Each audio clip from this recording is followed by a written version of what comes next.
What's up mga bay? Welcome back to my channel. Andito po ako sa labas ng aming bahay kasi magluluto ako ngayon ng tinolang paa ng manok. So andito yung paa ng manok mga bay na lulutuin ko. Meron na rin akong nakuhang pangsahog nito. So ito mga bay, may sibuyas, may bawang, may asin. At syempre ito mga bay, yung magic sarap, pampalasa ng tinulang paa ng manok. May luya, mantika, paminta, tsaka sili, patula, at syempre ang paa ng manok. Ito nga palang sili at patula mga bay ay pinitas ko lang ito sa aming bakuran kaninang umaga. So mas maganda talaga mga bay pag meron tayong tanim, nakakatipid tayo at mas safe pa mga bay kasi organikong pataba yung ginamit ko. So yun mga bay, wag na natin patagalin ito, magluluto na tayo! Yehey! Okay.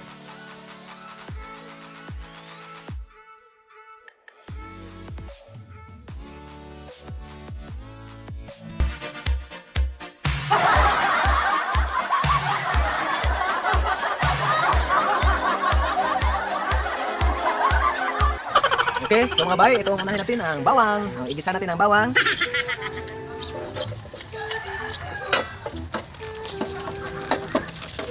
Kunting mantika lang mga bay kasi ayoko ng mantika na pagkain. So kunti lang para magisa yung bawang at sibuyas.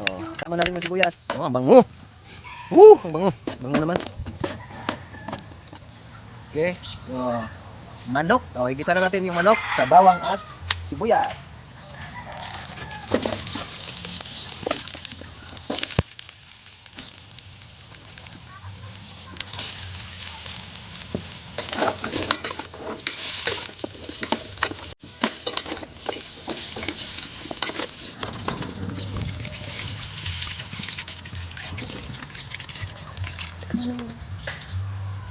Iya.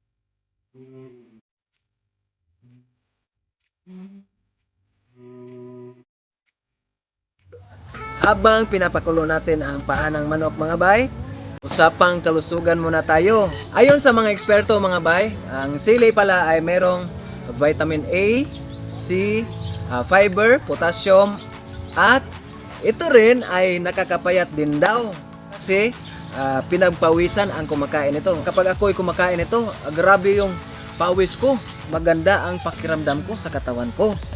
Pero itong sili pala mga bay ay bawal ito sa may almoranas at may ulcer.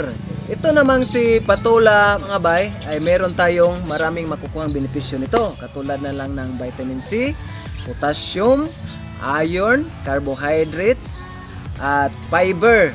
Meron din itong vitamin B5. So itong vitamin B5 mga bay ay nakapagpababa ng kolesterol ayon sa mga eksperto. So yun mga bay, yun ang makukuha nating mga benepisyo sa sili at patula.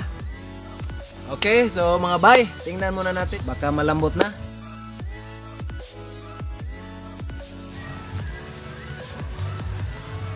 Okay, so sarap tong siling mahaba mga bay.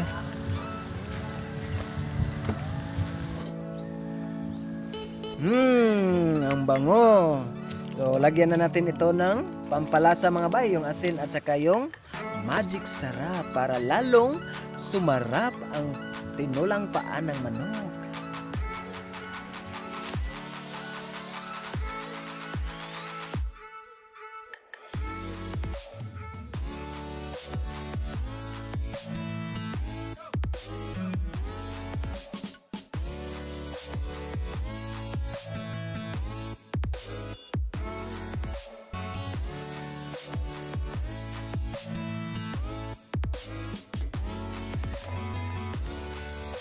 Okay mga bay, ito na, luto na yung tinulang paa ng manok. Napakabango. Masarap na masarap ito. Bago ako magpaalam mga bay, salamat pala sa panonood at sana'y meron kayong natutunan na naman sa araw na to. Mga bay, kain na tayo. Kain na na.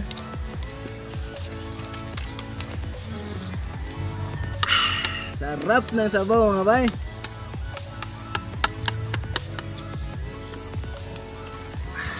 Medyo maanghang. Masarap yung maanghang.